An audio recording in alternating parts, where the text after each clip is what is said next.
आपण जानते कि पाद केवल चलवा नुहे पाद हूँ होल बॉडीर हिलिंग मैप। आसतु देखा केउठी मसाज कले केउ समस्या लाभ मिले।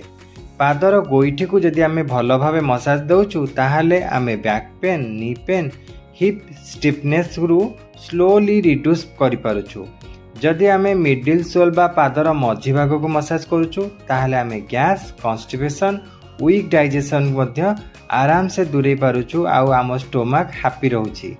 जदि आमे बॉल ऑफ फुट बा हार्ट जोन को मसाज करूछु आंगुठी तल जो फुलिबा अंश जोड़ा थाए से जगह को जदि आमे भल भाव मैसेज करूछु ताहले आमर हार्ट हेल्थ को सपोर्ट मिलुछि, ब्लड सर्कुलेशन भल होउछि आउ आमर एंजाइटी मध्य कंट्रोल होई पारुछि। जदि आमे पादर आंगुठी गुडी को मसाज करूछु ताहले आमर ब्रेन शार्पनेस होउछि, आमर आखि मध्य भल इम्प्रूव होइछि, आखिर हेल्थ रे भल इम्प्रूवमेंट आसुछि, आमर हेडेक रिलीफ होई पारुछि, आमर आई स्ट्रेन कमुछि, स्ट्रेस आउ साइनस भली प्रॉब्लम मध्य रिलैक्स होई पारुछि। जदि आमे आंगुठी गुडी को आमे स्ट्रेच करूछु ताहले आमे बैलेंसिंग करबा सिखि जाउछु बहुत बढ़िया भाबे, आमर फॉल रिस्क कमी जाइथाय आउ एजिंग मध्य स्लो होइथाय।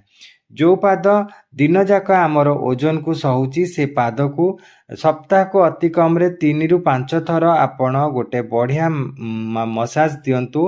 मसाज पई कि आपण व्यवहार करथुवा तेल रे आपण मैग्नीशियम सॉल्ट ऐड करि परिबे बा अदा रस ऐड करि परिबे। शीत दिने सोरिष तेल सहित रसुन फुटेकी मसाज कले बहुत आराम मिलता है। एहा सहित आपण पाद को किछि समय गरम पानी रे मध्य बुड़ेकी रखंतु, सेथिरे मैग्नीशियम सॉल्ट ऐड करंतु। एहा आपण को बहुत रिलैक्सेशन